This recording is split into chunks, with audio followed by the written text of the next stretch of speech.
Confira agora o quadro de entrevista com o tema O Mundo de Paz e Regeneração.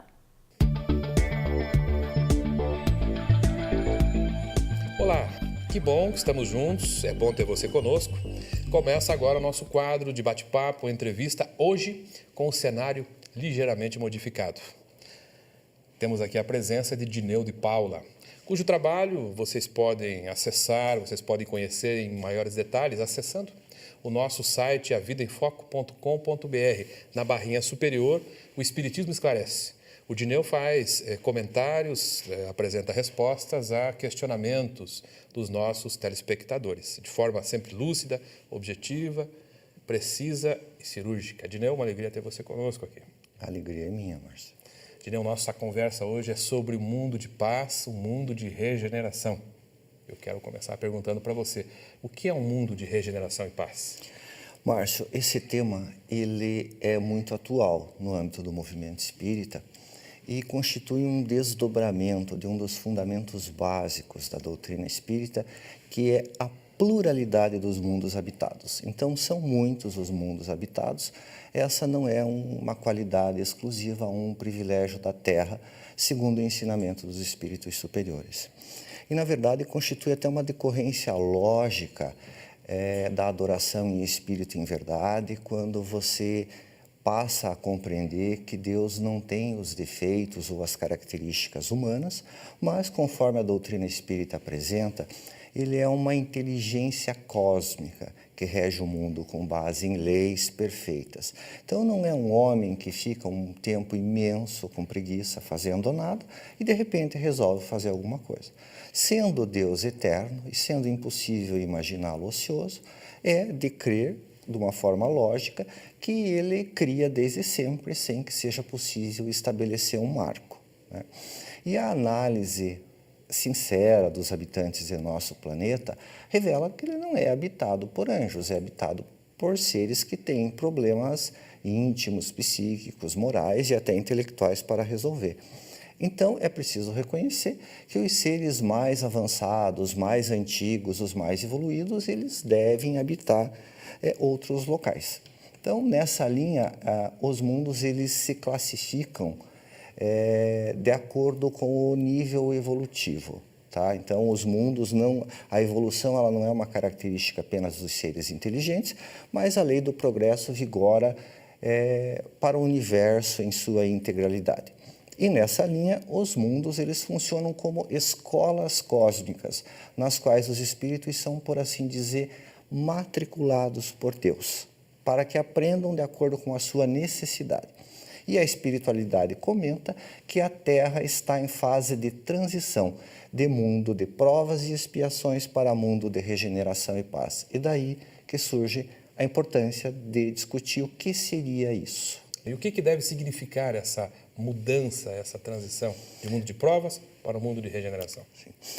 Quando se trata de imaginar o que seja um mundo primitivo, é fácil, tá? Porque nós já vivemos num. E o cinema nos fornece ideias realistas do que seja a convivência de seres primitivos. Mundo de provas e expiações, nós vivemos em um, tendo seres inteligentes e egoístas. Tá? Agora, a imaginação falha quando se imagina o que vai ser na sequência. Habitualmente, quando o cinema trata disso, coloca um mundo esterilizado, sem emoções, fica uma coisa estritamente artificial. Allan Kardec, na questão número 793 do Livro dos Espíritos, ele faz a diferença entre um povo esclarecido e um povo civilizado. O povo esclarecido, ele detém conhecimentos, ele detém tecnologia, ele evolui intelectualmente. E isso é muito pouco para garantir a paz. O povo é civilizado quando vence as suas paixões, os seus vícios e adquire condições de viver de forma fraterna. Então, seria basicamente isso, você vencer o que existe de muito primitivo, o que faz com que, às vezes, você pareça um animal e se torne plenamente humano. É a plena aquisição da humanidade. E é isso que faz diferença. E um detalhe muito importante é que uma característica do mundo de provas e expiações é a diferença entre os seres. há uma heterogeneidade muito grande. Você vê pessoas muito bondosas ao lado de outras que são extremamente mesquinhas, e isso, às vezes, até na mesma família. E isso é um teste muito duro e muito difícil. Tá? Então, é essa heterogeneidade que cessa a partir do momento em que se consolidam as conquistas de mundo de regeneração. Porque não quer dizer que vai haver uma mudança externa muito gigante, em termos de tecnologia, disco voador, nada disso. É o ambiente que fica regenerador, porque as pessoas, por assim dizer, se harmonizam. É isso que faz a diferença. Esse é o mundo pelo qual a gente tem esperado, né, Dineu? Com certeza. E qual que seria a característica, então, essencial, né, desse mundo novo? O que seria a pedra angular? Seria a característica principal? Você falou de fraternidade em dado momento. Fraternidade você acha que é o que falta hoje? Eu creio que seria especialmente conquistar a humanidade, certo? Porque se nós formos verificar, às vezes há uma aparência de sofisticação e um lado muito animal que se manifesta. Isso aí pode se ver, por exemplo, no trânsito. Alguém se atrapalha um pouco, tá? Ou faz alguma bobagem mesmo, fica um pouco mais lento, recebe um coro de buzinas e de xingamentos. Tá? Isso aí parece com os animais quando são contrariados e que ficam urrando, certo? Da mesma forma, nas brigas em família, os gritos, parecem as feras que estão rugindo para defender o seu lugar no bando, na hierarquia. E às vezes nos climas mais sofisticados, por exemplo, em festa de casamento, quando a comida é servida em um buffet, e liberam a comida. Há uma corrida em direção à mesa para querer ser o primeiro a comer. Isso lembra, e eu sempre penso, quando eu vejo aquilo, quando você atira milho para galinhas em um galinheiro que tem aquele alvoroço, e tem todo mundo querendo comer. Então, isso de você vencer o egoísmo, entende? Para viver com fraternidade, não querer estar sempre defendendo o seu lado, isso é muito importante. Depois do intervalo, que é sempre rápido, e a Renata nos chama, a gente quer saber como é que fica a situação desses que não se comportam de maneira adequada. O que acontece com eles? A gente já volta. Vamos para um breve intervalo e logo voltaremos com a segunda parte da entrevista. Não saia daí.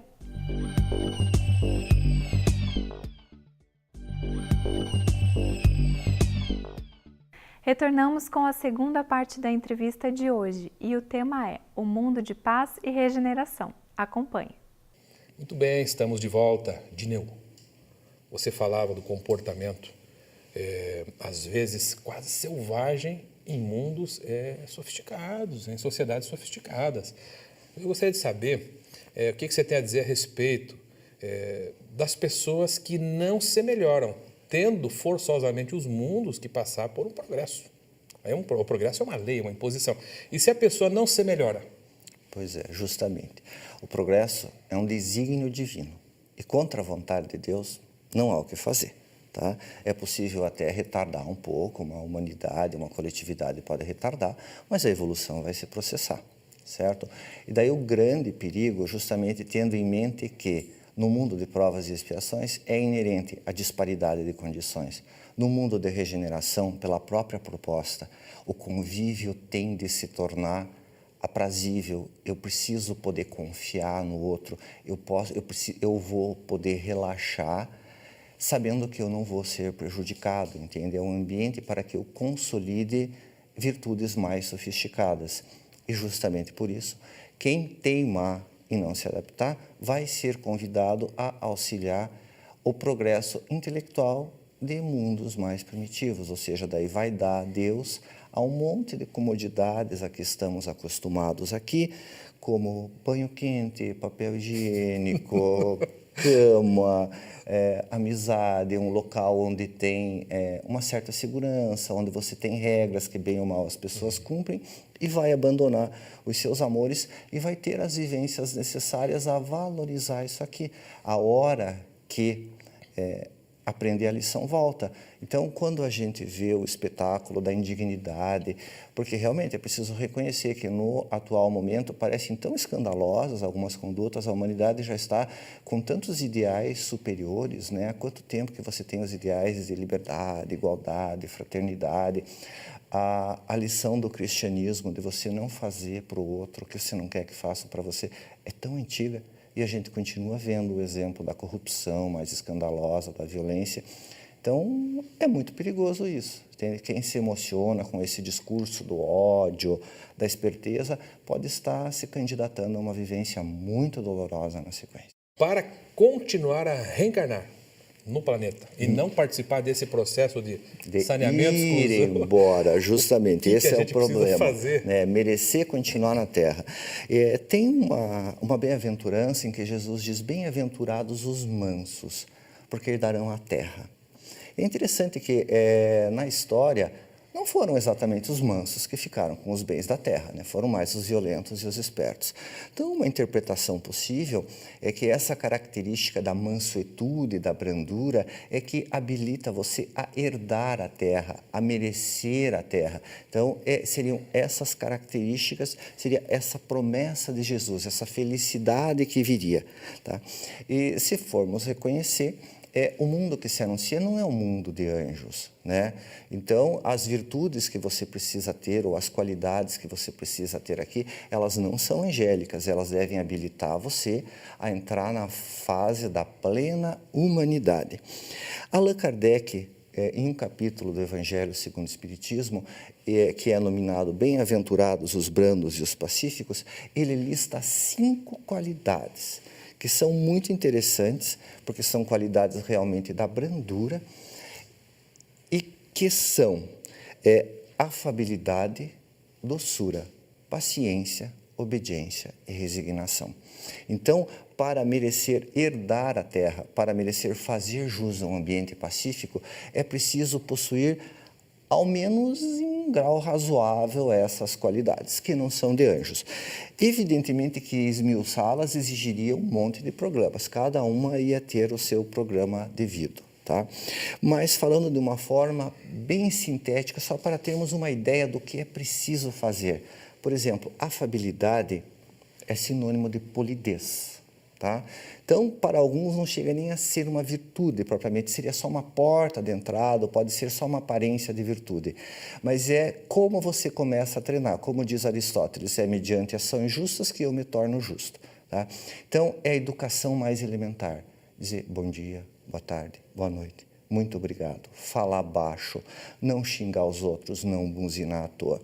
Porque sempre, quando eu digo obrigado, não quer dizer que eu seja grato. Tá? Mas, ao mesmo tempo, se eu for repetindo esse hábito da gratidão em mim, eu acabo incorporando a virtude. Então, é simplesmente isso, é o mínimo do mínimo, é você ser educado, certo? Não é muito, não é grande coisa, mas ao menos isso é preciso fazer. Doçura. A essência da doçura é a suavidade no trato com o semelhante, é ser suave, é uma recusa em causar ou aumentar a dor do outro. Então, o homem suave, ele não corta se ele pode desatar. Se você tem um nó num relacionamento, uma dificuldade, a medida mais fácil de você resolver é cortar, mas isso é traumático. Então, a pessoa doce, ela gasta tempo para descobrir a forma que menos faz sofrer, para dizer ou fazer algo. Suavidade no trato com o outro. Paciência. A paciência é como eu me relaciono com o outro que tem dificuldades e que às vezes me incomoda um pouco. A paciência, ela tem basicamente 2 elementos, que seria lucidez e compreensão. Emmanuel, no livro Consolador, ele fala que paciência é tolerância esclarecida, ou seja, tolerante, o outro é diferente de mim.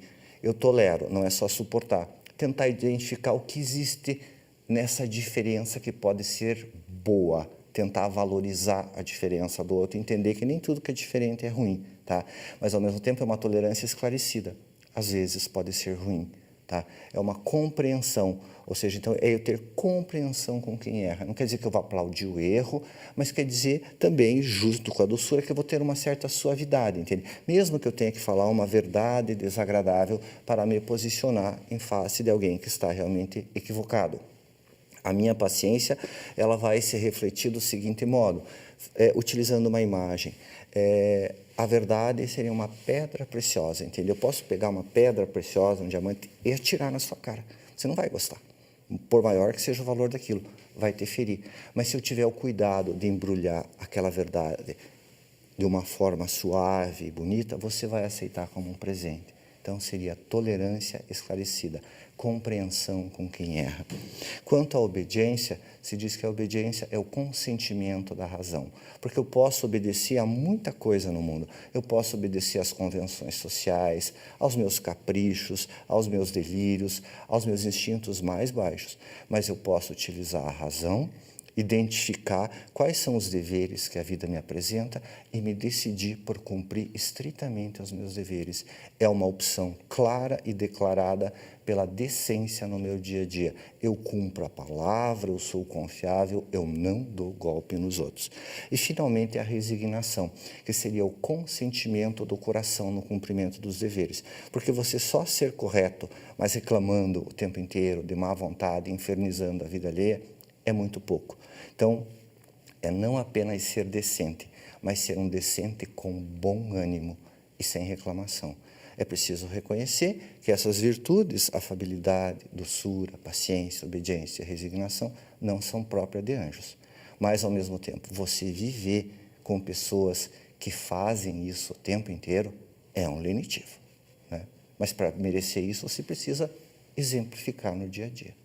É basicamente isso. Tá bom, Dirão. Agradecimento, né, pelas respostas profundas, bem lúcidas e claras. E a você que nos acompanhou, fique conosco, que o programa ainda continua.